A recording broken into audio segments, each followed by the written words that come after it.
Olá, bem-vindo ao IGCOM, o Congresso Online de Impressão Gerenciada que irá transformar o seu negócio. Realização entre Soluções em Software de Gerenciamento de Impressão e Impressão Gerenciada, sua fonte de conhecimento sobre MPS e Outsourcing.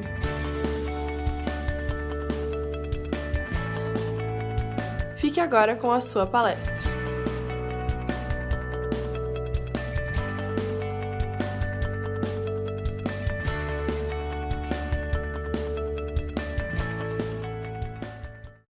Olá pessoal, tudo bem?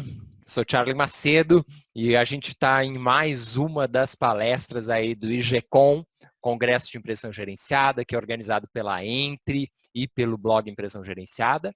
A gente vai estar falando hoje sobre marketing, o Eduardo Pézia que vai estar falando, ele é especialista nessa área. Então eu já vou passando a palavra para o Eduardo. Eduardo, a palavra está contigo. Por favor, fica à vontade.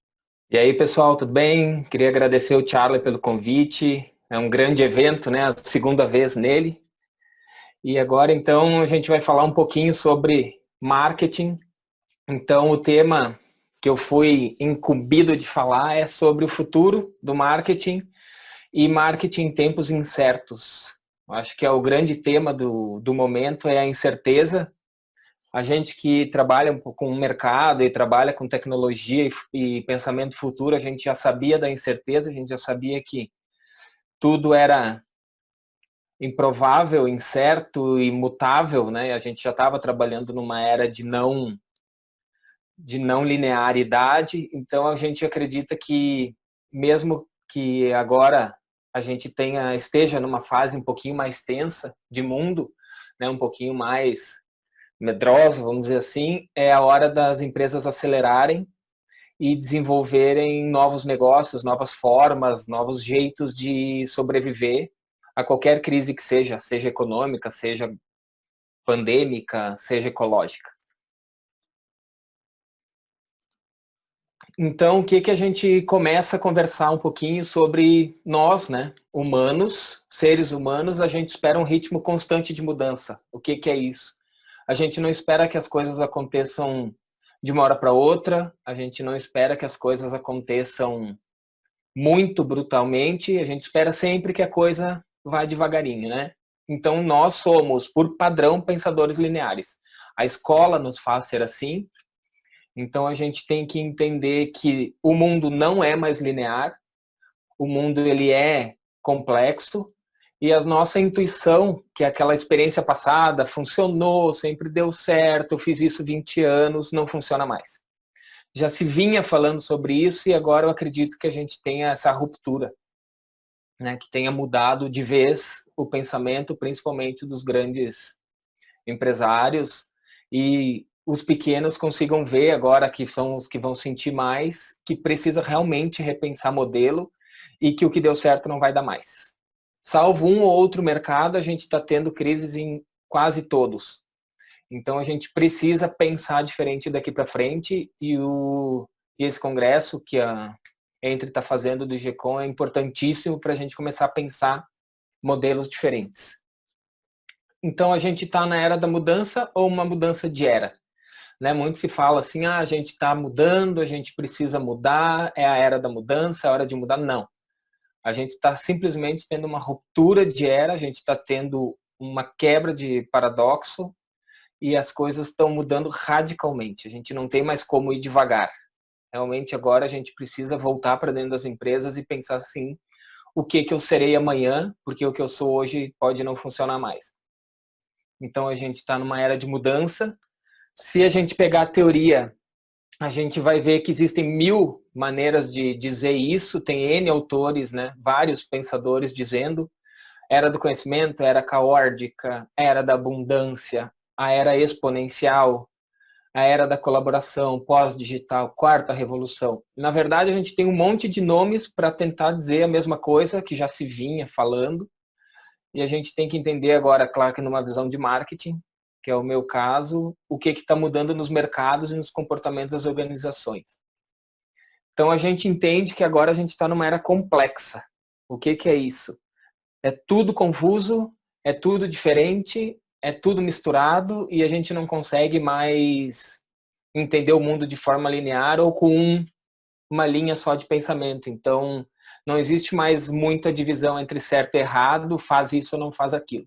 A gente precisa experimentar e a gente precisa testar rápido e barato. Esse agora, os pensamentos das startups, a lógica da startup tem que entrar nas organizações, porque a gente tem que testar e toda ideia é bem-vinda até que ela seja descartada pelo mercado. E só para a gente tentar entender aqui, já que a gente está numa era complexa, o que significa complexo?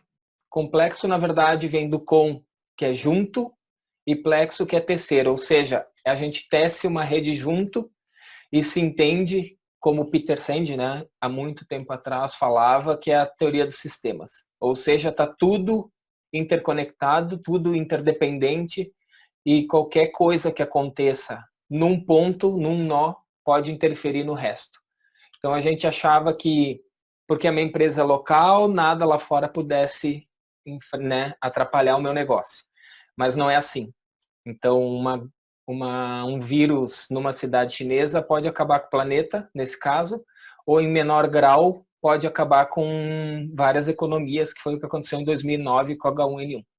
A gente acabou não sentindo tanto, mas vários estudos são bilhões e bilhões de prejuízo e muitos negócios que tiveram queda por causa dela. Claro que agora é uma questão muito mais global, mais fácil de entender, mais fácil de perceber. Mas o que a gente precisa olhar é muito além da nossa concorrência, muito além do nosso mercado e ficar atento como empresários de todos os cenários e todas as mudanças macroambientais e de mundo. Então a gente não pode mais ficar alienado só ao nosso negócio, aos nossos clientes. A gente tem que ficar atento a tudo que está acontecendo. E aí, como eu falei, quando muda algum fio ou algum ponto desse nó, muda o resultado da rede. Então qualquer coisa pode interferir, seja sustentabilidade, seja ecológica, seja política, seja econômica, seja uma mudança tecnológica. A gente tem muita atenção à mudança tecnológica e esquece o resto. A gente nota que em muitos planejamentos a gente dá muita atenção às mudanças de inteligência artificial, robótica, tecnologia. A gente está muito focado em transformação digital por meio de tecnologias digitais e não comportamentais. Então a gente precisa entender que tudo influencia. E aí, mas como é que eu faço para olhar tudo, né? É impossível a gente acompanhar tudo, mas a gente precisa criar uma cadeia, ou pelo menos entender a rede que funciona ou que interfere de fato no nosso negócio e monitorar. Não tem como, porque os nossos clientes estão mudando, nossos futuros clientes poderão não existir hoje, como a gente tem profissões que não existem. A gente tem clientes que hoje não precisam do meu negócio, mas amanhã podem vir a precisar, caso um desses nós da rede, desse mundo complexo, dessa era complexa, mude. Então a gente precisa estar muito atento a essas mudanças. Já agora, no próprio momento que a gente vive, a gente nota vários negócios nascendo que não existiam, vários negócios que eram pequenos hoje são gigantes por causa do meio ambiente, por causa do momento. Outros morrem, outros nascem, então a gente tem que estar sempre preparado para renascer. As empresas hoje elas têm que ser meio fênix. Elas precisam entender que quando elas morrem, o que morreu foi aquele produto e aquele mercado, não a empresa. Então a gente tem que entender, se enxergar como muito maior do que o nosso próprio produto, o nosso próprio negócio hoje. E aí dá para fazer um comparativo que a gente acaba falando muito, né? A gente vê muito nas redes, a gente vê muito por aí, mas a gente não para estudar, que é a teoria do cisne negro e a teoria do grey rhino. Qual é a diferença das duas teorias? Quando a teoria do cisne negro, que muita gente falou no começo da pandemia do corona, que era um cisne negro, e ela não é, porque ela é previsível. Na verdade, um evento de cisne negro é um evento improvável, imprevisível, e que quando ele acontece, ele gera um grande impacto. Então é muito difícil acontecer, a gente não tem muitos relatos de evento de cisne negro. Mas a do grey rhino, que é a do rinoceronte, sim. Esse é o grande problema que a gente nota hoje, principalmente de marketing e de mercado, que é muita coisa que está na nossa cara, embaixo do nosso nariz, e a gente não vê porque ignora ou porque deixa para lá ou acredita conforme o nosso pensamento linear, que eu falei lá no começo, que não vai mudar, isso não vai acontecer.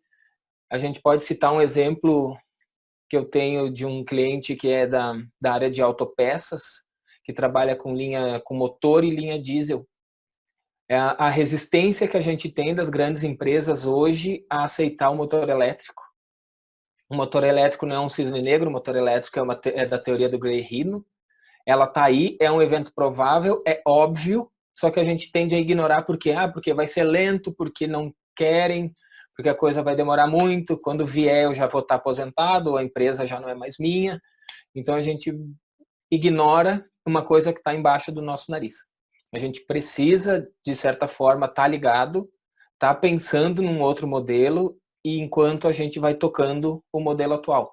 A ideia não é que a gente abandone o mercado por causa de um sinal ou por causa de um ruído que a gente está enxergando no mercado, mas é que a gente passe a ter uma verba para isso, um tempo para isso, uma equipe para pensar em novos mercados, novos negócios.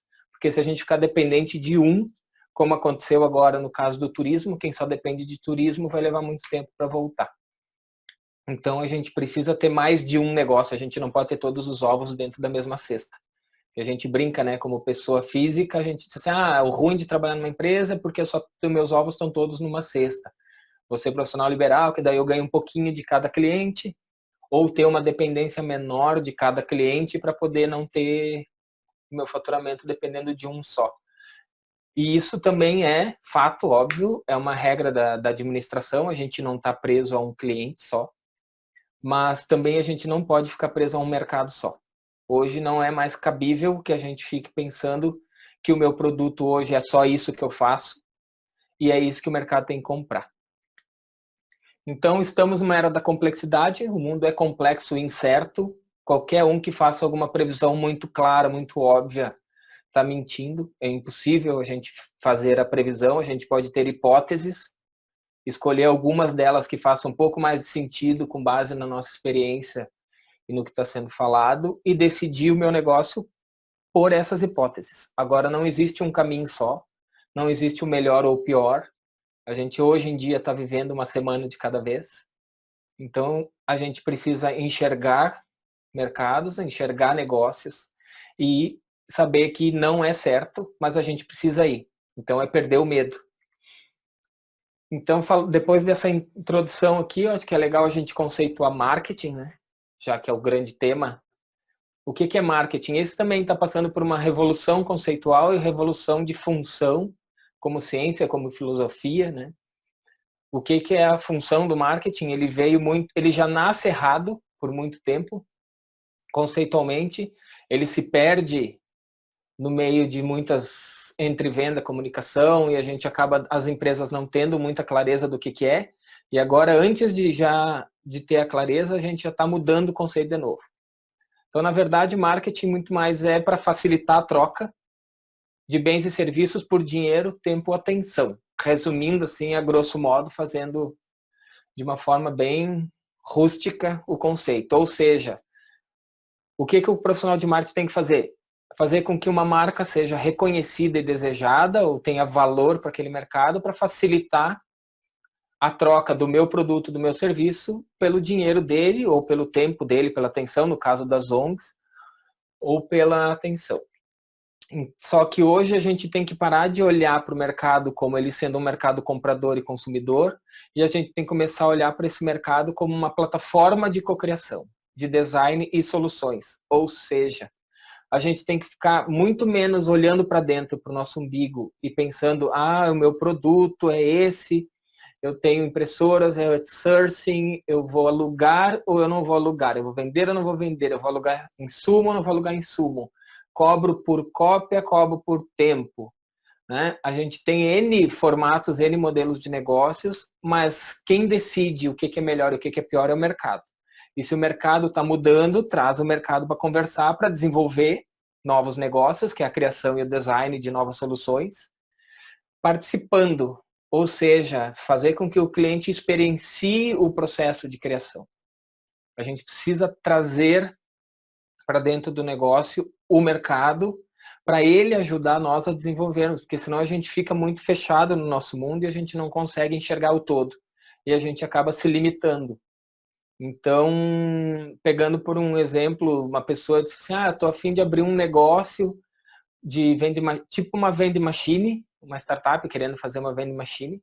E ela disse, mas qual é o tamanho? Mas eu preciso vender isso em Caxias, quantas máquinas Caxias comporta? Eu falei, mas tu tá pensando em Caxias, já começou errado. E outra, tu já está começando com o produto sem saber se o mercado precisa, o que tu vai colocar lá dentro, quais vão ser os meios de pagamento, qual vai ser todo o teu modelo. Então, a gente ainda, e é gente nova, a gente ainda está com um modelo linear de o quanto eu tenho de dinheiro, até onde eu consigo levar essa máquina atrás do meu carro e tentando copiar modelos passados que funcionaram. Então, aquela primeira tela que a gente viu lá, ela é muito importante porque a gente tem que tirar a linearidade do nosso pensamento. Ou a gente pensa fora, não precisa nem ser um pensamento disruptivo de fato, conceitualmente falando, mas a gente tem que ser inovador de algum jeito e agora cada vez mais e mais rápido. Marketing, no fim das contas, lida com o ser humano. Ou seja, a gente estuda comportamento do humano, o comportamento das organizações ou das pessoas, para poder fazer com que elas adquiram nossos produtos. Então, quanto mais eu entender delas, quanto mais eu conseguir perceber os problemas, as dores que esse público tem, ou que vários públicos têm, eu vou conseguir atender.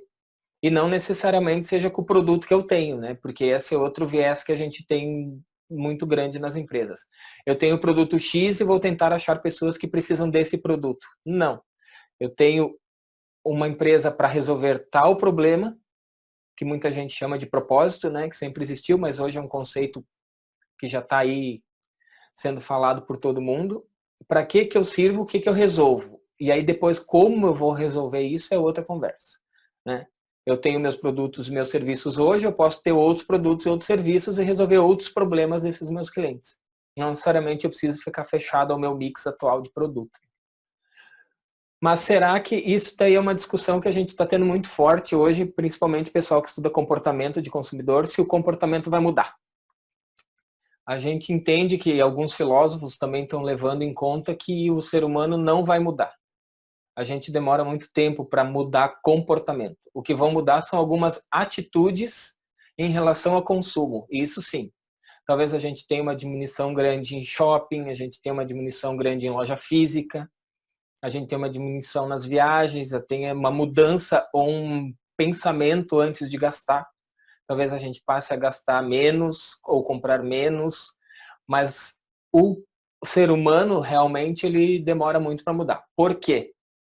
Porque o ser humano nasce, o Homo sapiens nasce há 2 milhões de anos atrás numa savana africana. E a única coisa que a gente tinha que fazer era sobreviver hoje. Então a gente não tinha planejamento futuro. Ou seja, o ser humano não pensa no futuro, a gente não consegue. A gente não tem um cérebro eficiente para pensar futuro, para planejar futuro, para conseguir perceber futuro. A gente não consegue nem perceber mudanças pequenas no ambiente. Imagina pensar daqui 1, 2, 3 anos, 5 anos. Então é sempre um exercício de futurologia, né, de futurismo. Mas a gente, nós como empresários, como empresa que resolve um problema, a gente tá percebendo esses problemas que cada vez vão mudando e a gente precisa perceber rápido, agir rápido. Então, as empresas precisam adotar métodos ágeis para poder facilitar essa troca com o meio, né, entre empresa e mercado. Outra coisa que também a gente tem que entender em questão de comportamento é que o cérebro, para ter uma modificação física considerável, leva 200 mil anos. E a gente está muito longe disso para ter a próxima mudança cerebral. Ou seja, nós somos o que o Homo sapiens de 100 anos atrás era, de 500 anos atrás era, a gente tem as mesmas necessidades. O que muda são algumas coisas que vão evoluindo com a tecnologia, vão sendo facilitadas, mas biologicamente a gente é igual, a gente pensa igual, então essa questão que está todo mundo levantando de o ser humano vai ser mais humano, ele vai estar muito mais preocupado com as pessoas, ele vai ter um comportamento muito mais mais empático, ele vai gostar mais dos outros, é muito provável que isso não aconteça. A gente pode ter alguns sinais agora e depois volta ao normal. Então, a competição, a competitividade, o querer derrubar o outro, esse tipo de coisa é capaz de voltar, sempre teve no ser humano, a gente precisa de muitos anos para voltar. E no que isso influencia em mercado, né? A gente tem que entender que se eu sou competitivo, eu vou continuar querendo ter mais que o outro, ser melhor que o outro, possuir coisas diferentes dos outros. Então, a gente tem que entender que talvez essa harmonização mercadológica não aconteça agora. Né? A gente teve ali N fatos, N episódios de guerra, pandemias, em 1918 com a gripe espanhola, Primeira e Segunda Guerra, e as pessoas não mudaram. De fato, o comportamento mudou muito pouco, né? O que mudou foram algumas atitudes e são essas que a gente tem que perceber. O comportamento, então, são os gostos e estilos de vida. A gente precisa entender que a vida ela é um script, né? A gente está sempre seguindo o script. Como dizem, né? A gente nasce, cresce, desenvolve, trabalha, se der tempo vive e morre. Então, a gente tem que entender que o comportamento do consumidor é a mesma coisa, né? A gente olha alguém ou olha alguma coisa, olha propaganda, sente desejo, inventa na cabeça, processa que eu preciso ter aquilo por algum motivo, ou porque o outro tem, ou porque eu não tenho, porque eu não tenho, porque eu mereço, eu trabalhei para isso. Usa e se arrepende, porque muitas vezes a gente acaba se arrependendo do consumo. Ou, por que eu fiz desse jeito e não fiz do outro jeito? O que é comportamento, então? Como é que a gente faz para uma empresa, para os nossos negócios terem valor para o nosso consumidor? Aqui que a gente começa a funilar um pouco o conceito de diferenciar entre benefício e custo e ser orientado para produto ou ser orientado para solução. Valor no marketing é conhecido como santo grau. Se a gente descobre o que é valor para o mercado, a gente fica milionário. Por quê? Porque eu vou saber o que o mercado está buscando e vou entregar exatamente isso. Só que onde é que está a diferença do que a gente percebe no mercado e se entende? A gente tem tanto benefícios funcionais quanto emocionais, ou seja, o produto que vocês entregam tem que funcionar. Só que se eu ficar preso à função, eu tenho uma concorrência danada, porque a função do meu produto é o mesmo, ou do meu serviço é igual ao do meu concorrente. Um pouco melhor, um pouco pior, um pouco mais caro, um pouco mais barato. Mas, via de regra, a gente não consegue diferenciar na maioria dos mercados essa qualidade funcional. A gente sabe que o mais importante, e está comprovado já em todos os estudos, é que a decisão de compra ela é sempre emocional. Então, a gente compra marca, a gente compra símbolo, a gente compra imagem, a gente compra uma atenção diferente. O produto em si, a coisa que é entregue, tem menos valor do que o emocional. E aí a gente tem o Pradip da Neurofocus e N outros pesquisadores que defendem que até 95% da nossa decisão, do processo de decisão, de escolha, é emocional.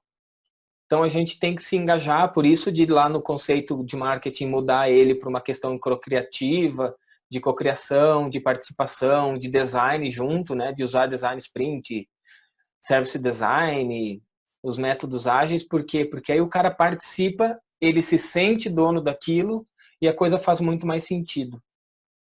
E por que eu tenho que agregar tanto benefício no valor? Porque eu preciso diminuir a percepção de custo. O que vai mudar depois do corona? O que vai mudar depois dessa fase, nessa nova era complexa aqui, é a visão de custo, ou seja, a questão funcional, a questão física, a questão financeira. Hoje a gente tem um custo físico de ir num restaurante gigante, né? Tu pode dar de graça a janta que as pessoas não vão, porque elas têm um medo físico de pegar a doença. O custo financeiro já não é mais tão pesado. Então, essa balança que vai mudando conforme o mercado e conforme a época, é o que a gente tem que perceber. E nessa mudança dos custos e mudança nos desejos é o que a gente vai tendo que ir mudando. Benefício emocional, benefício funcional, cria produtos, tira produto, melhora produto, inova. Ou a gente tem que ir resolvendo problemas dos custos que as pessoas estão tendo. Como que eu resolvo o problema do custo físico hoje e como que eu resolvo o problema do social, do psicológico, de tempo e assim vai. Então a gente tem que entender que o valor é uma coisa complexa, sempre foi. porque o ser humano é um bicho complexo. E aí o que eu preciso entender também? Qual é a dor do meu mercado? O que é a dor do meu mercado? A gente não vende produto ou serviço ou experiência. A gente resolve problema. Né? As startups gostam de falar muito de dor. Mas qual é a dor? O que realmente o mercado quer e que essa dor seja de muito, né? Que tenha um mercado muito grande. O que eu estou resolvendo de fato? E aí a gente, para entender essa dor e para entender como que acontece um processo de compra, a gente também hoje é importante a gente entender que para haver uma compra, a gente precisa de confiança, coisa que caiu muito nessa época. A gente precisa recuperar a confiança dos clientes, recuperar a confiança dos consumidores, seja pessoa física ou jurídica. Eles precisam entender que eu vou continuar comprando de ti, eu vou continuar te consumindo como um fornecedor. Por quê? Porque eu confio que a coisa vai acontecer, eu confio que o mundo vai melhorar. Então, hoje, o nosso papel como empresa ou como prestador de serviço é muito mais importante estar próximo, estar ligando, estar conversando, estar ajudando. O que eu posso fazer por ti agora? O que eu posso te ajudar mais? Quanto mais próximo eu estiver do mercado, melhor. Então, agora é a hora de chegar perto e dizer assim, vamos ser amigos, não só parceiro de negócio. Então, eu preciso aumentar a confiança do meu cliente. Aí, claro, que para ver uma compra no mercado de B2C ou de consumidor final, a gente precisa que haja emprego, e esse emprego não é só para as pessoas finais, né, para consumidor final, mas é para corporativo. Renda, que a gente está tendo ela muito abalada, e crédito, que é por causa das empresas e por causa das pessoas. A gente não consegue ter compra de bens duráveis, a gente não investe em fábrica, não investe em nada, porque a gente tem medo. Então a gente precisa entender que sem esses 4 elementos não há compra, não há consumo. Então a gente precisa entender muito bem a dor do mercado, a gente precisa entender muito bem os benefícios e os custos que estão envolvidos para diminuir, para aumentar a confiança, na verdade, para a gente conseguir que com isso gere mais emprego, com mais emprego, mais renda, com a roda girando, mais crédito, e aí tudo volta ao novo normal. Então, assim, um dos recados que eu posso dar e dizer, a gente sempre defendeu, é relacionamento. Nunca foi tão importante ter relacionamento. A gente precisa se aproximar dos clientes, a gente precisa entender eles e a gente precisa fazer mais do que fazia. As empresas, normalmente, elas têm o mesmo cacoete ou mania dos funcionários. Né? Ah, eu fui contratado para fazer isso, eu só faço isso. Ah, mas o cara comprou de mim só esse serviço, eu só vou entregar isso. A gente precisa fazer mais, dar aquela cerejinha no bolo e entender melhor quais são as demandas do nosso cliente para poder ser o cara que está próximo e ser a empresa que está ali para ajudar, não só para vender. Então a gente tem que parar de vender agora e começar a ser mais parceiro. A palavra parceria agora ela não pode ser mais invenção conceitual ou papinho de vendedor. A gente tem que ser realmente parceiro, se importar. Então, o que a gente precisa entregar primeiro? Entender primeiro, na verdade. A gente precisa entender o que está acontecendo para depois entregar.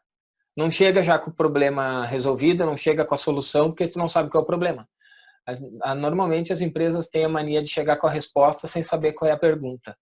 Então, a gente precisa primeiro fazer perguntas, entender quais são as perguntas, volta para casa, monta a resposta, vai lá e entrega.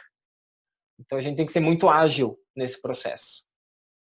Outra coisa também que é importante deixar claro no marketing, ele não é novo, isso já não é um conceito novo, é um conceito antigo, é que o produto ele é só um avatar. O produto que a gente entrega, coisa física ou benefício que a gente está entregando funcional, ele é só um avatar, ele está ali para responder a um problema, né? A gente tem que esquecer o nosso produto. A gente resolve o problema. Quando eu resolver o problema, não importa se vai ser com furadeira ou não. Aí a furadeira é por causa do exemplo que no mundo se fala, né? O cliente compra furo ou furadeira. Ele não compra nem furo, nem furadeira. A furadeira é o mal necessário para pendurar coisas. Na verdade, eu quero pendurar o quadro da minha filha na parede. Se vai ser com furo, se vai ser com furadeira, se vai ser com adesivo, se vai ser com durex, se vai ser com dupla face, não importa. O importante é que o benefício, o meu problema é não estar vendo o quadro da minha filha. E aí a gente fica fazendo, sempre melhorando o design da furadeira, potência da furadeira, ergonomia da furadeira, cor da furadeira, mas as pessoas não querem a furadeira. A furadeira, por pesquisa, ela tem 5 minutos de vida útil em funcionamento, em média. As furadeiras residenciais, elas não ficam mais que 5 minutos funcionando, então ela não precisaria nem durar. Podia ter um motor descartável. A gente, não sei se dá para entender, mas a ideia é que se a gente ficar focado no produto, a gente vai ter um problema muito sério, porque eu estou melhorando o produto e não melhorando a entrega. Eu preciso entender o problema e melhorar a entrega. Não importa se vai ser com furadeira ou não. O meu negócio não é furar. O meu negócio é fixar coisas. Daí, então, aquele esquema, né? Sua empresa entrega a solução de um problema, não um produto. Aí as pessoas, tá, mas isso eu sei. A gente conversando com um monte de empresários, assim, eles... mas eu sim, eu entrego uma solução. Até nas missões a gente enxerga, né? A missão da empresa, soluções em não sei o quê. Mas, na verdade, quando tu leva para o cliente o teu catálogo ou o teu site, ali naquele site não tem solução nenhuma, tem produto, né? Ou serviços. Então, não é bem claro, assim, na questão da prática, o discurso não funciona. A gente enxerga muito que as empresas continuam melhorando o produto e serviço e não melhorando a resolução de problema. Aí a gente tem assim também tem um gap muito grande entre o que o mercado quer, consome, que é o que a gente está vendo na direita, e o que as empresas propõem.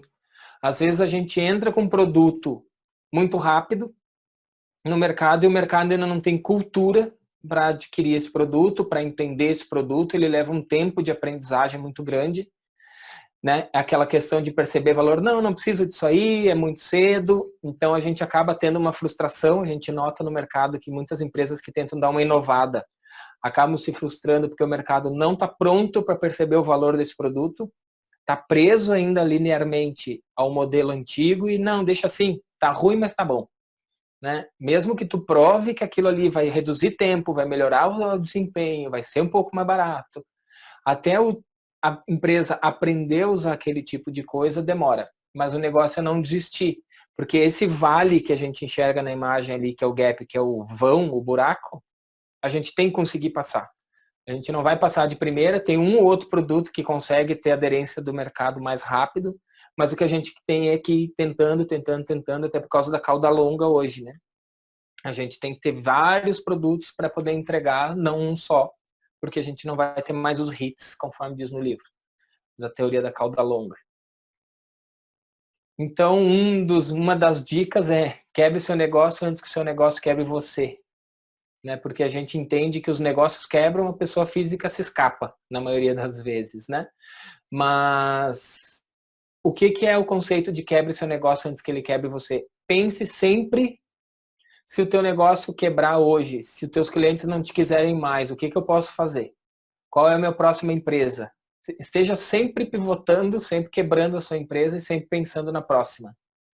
Não é para fazer de fato isso, mas é pelo menos para pensar que a gente precisa estar sempre, se quebrar, se morrer, se o negócio mudar, se as pessoas não precisarem mais do que eu faço, se vier algum louco de fora e me traz uma solução diferente, como é que eu resolvo? Porque a gente talvez não enxergue, né? Mas sempre tem um louco inventando um outro jeito de resolver o problema que a gente resolve. Daqui a pouco eles vêm. Então faça isso já. A gente não tem tempo. Segundo vários especialistas em inovação, o momento de investir é agora.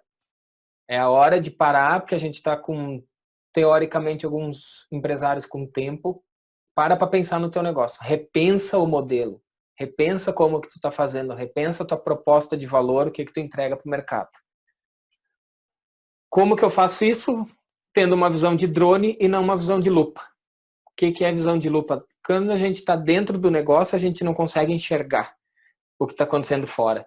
A gente fica muito focado no nosso negócio, a gente quer melhorar, a gente quer pagar as contas, a gente quer fazer dar certo, a gente quer resolver o problema do cliente, mas aquele probleminha que é pequenininho, e aí vem vindo um elefantão por fora ali, que está olhando o mercado de cima e diz assim, aquilo ali eu vou resolver sozinho. ou vou resolver de outro jeito, vou lá e o cara te dá um Ippon, né? O cara te dá um Hadoukenzão, assim, e tu nem vê de onde é que veio o tiro. E normalmente os disruptivos, as empresas que estão quebrando o mercado, elas não vêm da mesma indústria, ou seja, tu não consegue monitorar, não está no teu radar, porque ela não é da mesma indústria, vem de fora. E aí tem N exemplos por aí no mercado, né, que vem empresas que não tinham nada a ver com o teu negócio e acabam concorrendo contigo. Então a gente, na maioria das vezes, é míope porque a gente está dentro do negócio, a gente não consegue enxergar para fora. E isso é uma visão que a gente precisa mudar a cabeça, os empresários precisam mudar muito forte e começar a enxergar para fora e parar de ficar só preocupado com a empresa dentro. Mas é difícil pra caramba, sim, é muito super difícil. É um exercício diário até a gente conseguir mudar a cabeça. Então a gente precisa hoje pensar e sonhar digital. Não tem outro jeito. A gente precisa de qualquer jeito pensar digital. Ou seja, a digitalizar os nossos negócios. Seja muito ou pouco, né? Não estou falando em transformação digital, porque transformação digital não é só uma questão de tecnologia, é uma questão de cultura. Mas a gente precisa pensar e sonhar digital. Eu digo que o empresário ele é digital quando ele sonha digital. O cara dorme, acorda de manhã assim, eu sonhei em digital. Por quê? Porque não faz mais sentido nenhum a gente falar em mundo online e offline. Ainda tem pessoas que falam, porque o off e o on, não tem. Tá tudo junto e misturado. A gente não tem mais diferença nenhuma no mundo, não faz sentido nenhum para gerações novas, Millennium e Z, mundo off e on, para eles é super normal. E ainda mais agora, a gente está tendo uma aceleração violenta do digital, né? Da digitalização de muitos negócios, que esses sim vão permanecer muito forte. Então não importa o que você está fazendo hoje, porque o que tu faz hoje já está fazendo, né? Deixa no piloto automático, bota alguém para gerenciar, para controlar. O que a gente tem que se importar é o que eu vou fazer amanhã. O empresário tem que estar preocupado com o futuro, tem que estar preocupado com o próximo passo, tem que estar preocupado com o próximo mercado, com os próximos consumidores. Se meu cliente não me quiser mais, ok, porque eu já tenho um mercado completamente novo para brincar. Eu estou sempre olhando. E outra, pensar longe, né? Pensar grande. O mundo abriu as portas. Se um vírus consegue se espalhar em 2 meses no mundo inteiro, o nosso negócio também tem que conseguir, né? A gente tem que viralizar no mundo inteiro o nosso negócio. Seja físico, seja online, seja um híbrido, mas a gente precisa pensar grande, pensar longe, pensar fora, porque se a gente ficar pensando pequeno, qualquer pedrinha no caminho derruba. Então a gente precisa aprender a usar sempre nos nossos negócios o IC. A gente tem que pensar assim, e se acontecer tal coisa? Tem 3, 4 sinais no mercado. Se isso acontecer, para onde é que vai o meu negócio? Meu negócio morre, melhora, piora, né? Então a gente tem que estar sempre com isso aqui num quadro, dentro da parede do nosso negócio e as hipóteses e os insights de mercado. Então a gente precisa seguir vários sites, várias pessoas que falam sobre tendência, que estudam o futuro, que estudam comportamento, que estudam tendências e ficar colando na parede essas tendências e tentar fazer um exercício. Se essas 2, 3 coisas acontecerem, meu mercado melhora ou piora ou nada acontece. E aí tu vai descartando hipóteses, construindo hipóteses e vai seguindo o teu plano. Então, o eu hoje não é o mesmo eu de ontem. Ou seja, nós seres humanos, a gente muda muito. A gente vai mudando de comportamento, a gente nunca é igual a ontem. E o meu hoje, o Eduardo hoje, amanhã vai ser outro. Que a gente está aprendendo, ainda mais agora, né? A gente está sempre aprendendo, vendo, ouvindo e lendo. Então, por que a nossa empresa é igual sempre? A gente muda pessoas, a gente muda a cabeça, a gente muda mercado, os consumidores mudam, o mundo gira e a empresa continua fazendo exatamente a mesma coisa. Tanto que os planejamentos estratégicos de mercado, quando entra marketing, é só uma adaptação do ano anterior. A gente vai fazer mais isso, bota mais 20% de verba de mídia, bota mais 5% não sei do que, mas não existe nenhum planejamento, ou raríssimos, que mudam o mercado. Assim, qual é o novo negócio? Qual é o novo mercado que a gente pode atender? E quando tem, fica meio jogado à margem, assim, porque não dá muita atenção. Então tá, né? Então quer dizer que eu tenho que mudar toda hora. Sim, as empresas precisam mudar toda hora. A gente precisa entender que a nossa empresa não é imutável, não é infalível e não é eterna. Tem muita gente que acredita que sim, né? Não, meu negócio é muito bom, dá dinheiro. eu tenho sucesso, meus clientes me amam e não preciso fazer nada do que o Eduardo está falando ou que as pessoas estão falando. Não. Tudo certo, deixa quieto, e aí quando quebrar, a gente conversa depois, né? O negócio é fazer enquanto a gente está bem. O negócio é mudar o nosso negócio, quebrar o nosso negócio e criar outro, ou criar outros, enquanto a gente tem fôlego, né? Quando a gente tem tempo e tem dinheiro. E aí aqui uma listinha, mais ou menos, do que a gente tem que fazer. Então, rentabilizar o produto atual, ou seja, tem que reforçar, tentar vender mais do que eu já estou vendendo, melhorar o que eu estou fazendo, óbvio. Eu não posso jogar fora e fazer outra empresa. Eu tenho que seguir com o motor 1, que se chama.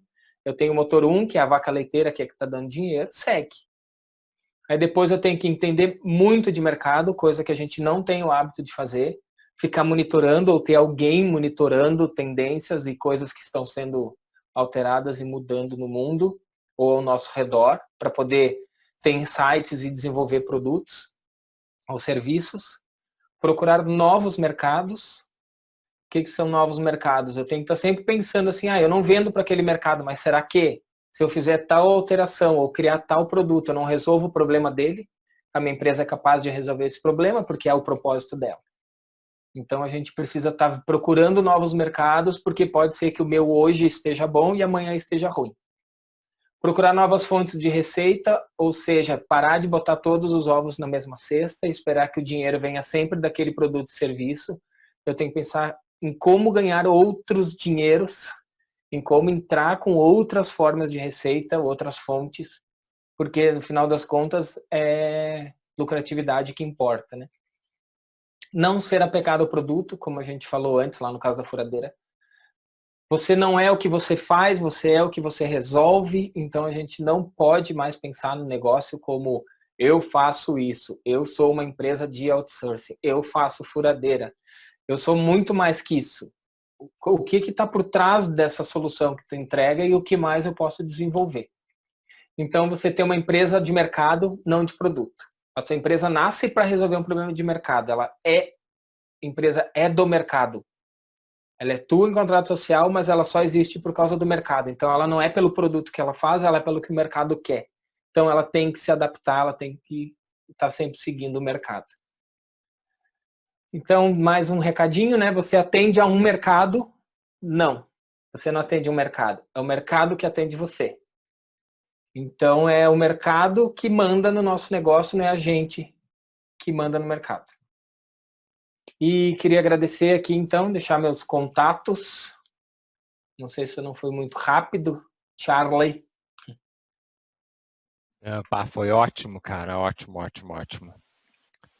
Edu, sensacional, entrou em feridas aí que estão latentes desse mercado de outsourcing. Aí me lembrei até da história da metáfora lá do vendedor de lenço, né? Enquanto muitos estavam reclamando que estava todo mundo chorando, o cara foi lá e começou a vender lenço, né? A gente teve nesse momento aí delicado da mudança dos contratos de outsourcing em função do Covid, empresas cancelando contratos, suspendendo. Teve muita empresa de outsourcing que se deu conta que poderia estar locando computador para quem ia para home office, locando aparelho de celular para quem ia para home office, e conseguiram surfar essa onda e aumentar faturamento em vez de diminuir faturamento, né? Posso falar uma coisinha? Vai lá. No meu caso pessoal, assim, eu tive que comprar uma impressora, porque as gurias estão tendo que imprimir as coisas em casa por causa da escola. Só um colégio em Caxias tem 2.000, 3.000 alunos. Quantos tiveram que comprar impressora? Comprar tinta? Se organizar nesse meio. Não sei se é o caso, mas tu entende que eu teria alugado uma. Por que eu vou comprar? Porque daqui a pouco eu não vou mais usar, né? Eu nunca usei. Mas agora eu tô com uma impressora aí. Não, e a mesma coisa computador, tá? Tem várias famílias que estão tendo que comprar computador, poderiam estar alugando computador, porque os filhos estão tendo que fazer aula online em casa.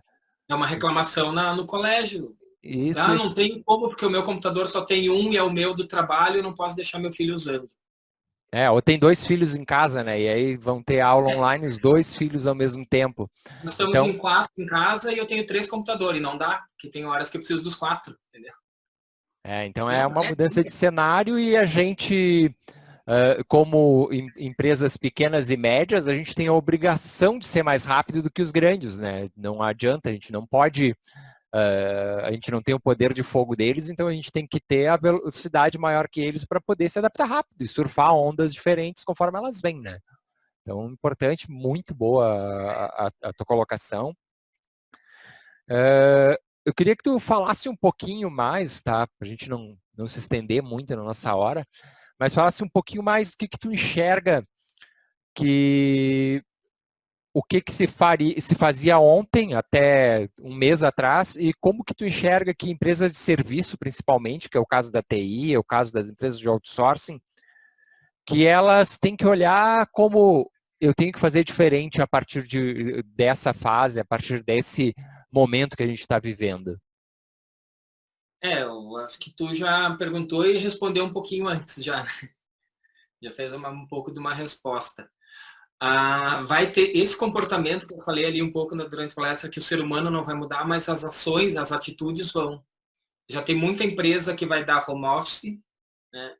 Tem empresa que não tem, ou pelo menos a gente já está vendo vários empresários fazendo assim, um dia para escolher 2, 3 dias para trabalhar em casa. Então, daqui a pouco eles não querem liberar notebook da empresa para esses 2, 3 dias, os funcionários não têm, eles têm que montar uma estrutura em casa. Seja de Wi-Fi, seja de computador, seja de impressão e tal. Então, olhar, eu acredito muito que os outsourcing agora vai mudar muito. Estão nascendo mercados novos, né? Estão nascendo mercados fantásticos. Assim, esse de home é um. Talvez diminua das empresas, porque as empresas vão diminuir tamanho. Quanto mais a gente digitalizar os negócios, menos impressora vai precisar, né? Então, tem que procurar para onde que essas impressões estão indo, e eu não focaria só em impressão, né?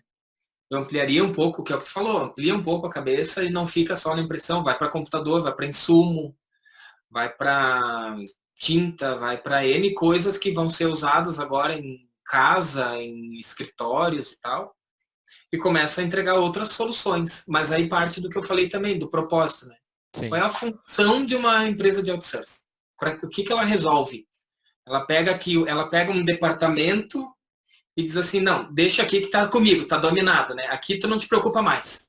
Não é só impressão, né? Não é só computador, não é só cabo, não é só modem, né? Eu acredito que tu pode ir muito além disso. Eu não sei se acaba entrando, se ampliando um pouco para IoT, para 4.0, se tu consegue atender a esse tipo de coisa, porque vai crescer, né? Uhum. Questão de sinal, questão de, não sei, tem que enxergar o que está vindo ali, mas está abrindo um mercado bem legal e bem diferente. E as pequenas têm muito mais agilidade que os elefantão, né? O elefante, mudar de rumo, um transatlântico demora bem mais do que uma lancha. Bem isso. Não é a hora de olhar. Teria que dar uma estudada melhor, mas eu acredito muito que é um mercado que vai despontar aí, mas vai mudar muito. Tem que sair da cama quentinha e correr atrás. Que não é fácil, né? Não é fácil. Não, muito difícil. Mas perfeito, Eduardo. Cara, tu quer fazer uma conclusão? Falar mais alguma coisa? Não, só deixa o contato e agradecer. Foi bem legal essa troca aí. Eu sempre gosto de estar com vocês. Perfeito, perfeito. É um prazer, uma honra. Isso aí. Cara, muito obrigado. Valeu pela contribuição. Então, pessoal, essa é mais uma palestra do Impressão Gerenciada. Esse congresso que está envolvendo empresas de TI e de outsourcing de impressão, organizado pela Entre e pelo blog Impressão Gerenciada. E fiquem com a gente que ainda tem muita palestra ainda no congresso. E até a próxima. Valeu, tchau.